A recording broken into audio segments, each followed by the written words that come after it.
Joining us right now from our WFLA affiliate in Orlando, Bud Hedinger and Melissa Fox from Good Morning Orlando. They join us on the phone now. We are praying for y'all. We're hoping that you are I know that Florida folks are resilient, but what are some of your thoughts as you guys look like you're going into another very, very historic storm? Give us the lay of the land.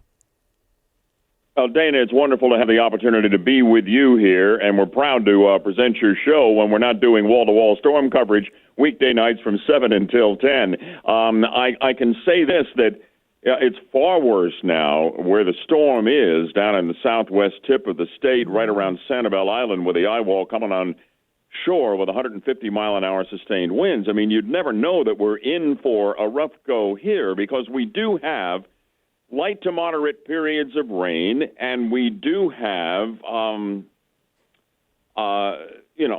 we have wind blowing, 20, 30 miles an hour at times, which is not a problem at all. But this storm's going to come across 200 miles of land, and it's going to diminish in terms of its wind.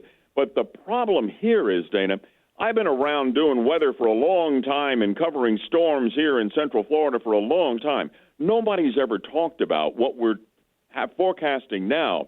Rainfall totals from 1 foot to 1.5 foot to 2 feet and more between now and when the storm is over by early on Friday. This is months of rain in about 2 days. Now, I remember down in Texas a couple of years ago, you had a storm with an L name, I think, and it was on the coast here, and it had these colossal rain totals. And I remember all of the flooding, I think, around Houston and all of this. This is the kind of thing that we've never really seen in Central Florida, but that's exactly what's coming beginning later on tonight and through almost all of tomorrow. Yes, it looks like that eye wall's hit, and later this evening, I think they're projecting 7 p.m. That's when y'all are going to be getting really hard. Talking with Bud Hedinger and Melissa Fox of Good Morning Orlando from our affiliate News Radio WFLA in Orlando. And the thing that really strikes me about this, and I think we have Melissa on as well, the thing that really strikes me about this is, I was listening to my friend Janice Dean this morning, and she said she was shocked at how slow it has been moving. And I think it picked up a couple of miles per hour over the past 36 hours.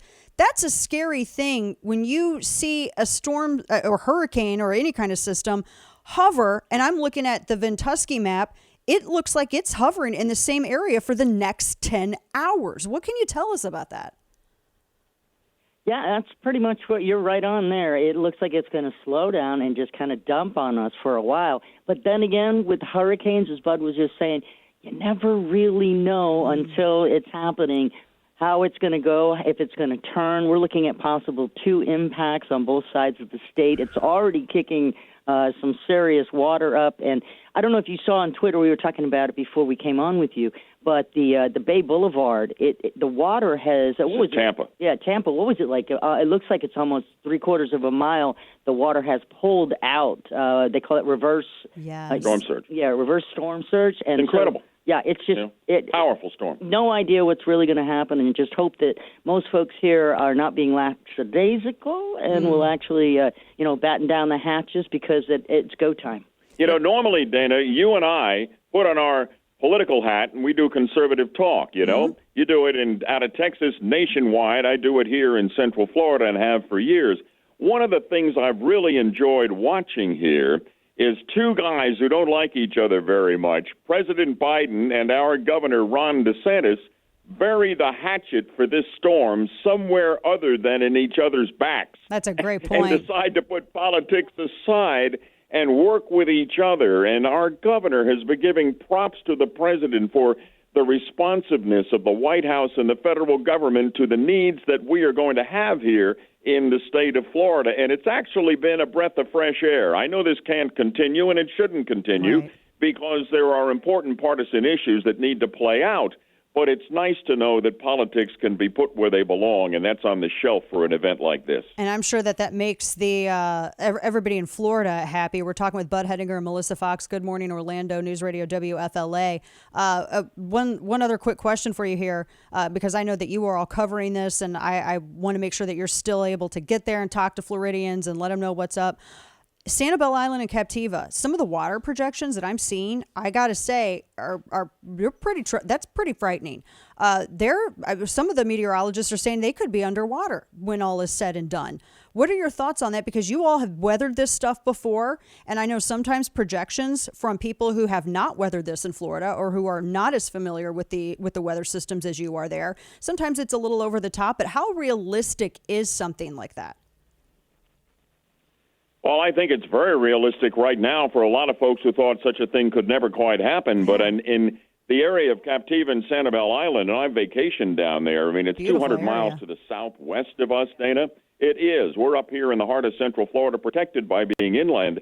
But along the coast in these low-lying areas, they had mandatory and in some cases voluntary evacuations.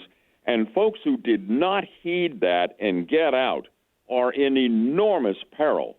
And there could be a colossal loss of life here, and I would hate to even think about that from a storm of this strength and magnitude just overwhelming a low-lying area like you just described, beautiful Sanibel Island and Captiva, and you're down around Fort Myers and Venice, and it's a magnificent part of this great state of Florida we love so much, and our hearts go out to everybody there, and our prayers as well. We're going to be dealing with a diminished storm, wind-wise, as it comes kind of right up I-4 through Orlando and then exits over Daytona Beach by Friday morning. And it creeps along and just dumps copious amounts of rain of almost biblical proportions here. And that's a nightmare we've never experienced before here. Most of the time, our hurricanes, when we get them, they come and they go. And it's a wind damage event, not a massive flooding event, but this is a different breed of cat named Ian. Oh, my goodness. Well, we are going to be praying for everybody that is affected by this hurricane in Florida. And our good friends, Bud and Melissa, Good Morning Orlando, News Radio WFLA. I would love to check in with y'all again tomorrow, provided that everybody still has power and that y'all are safe. So I would love to have you both back. And we're praying for you. And we know that you're going to continue providing excellent coverage to everybody there in Florida. And we thank you so much for sharing some of that with our audience today. Thank you both, Bud and Melissa. Thanks, Dana. We'll see you tomorrow then. Yes, ma'am. Yes, sir. Thank you both.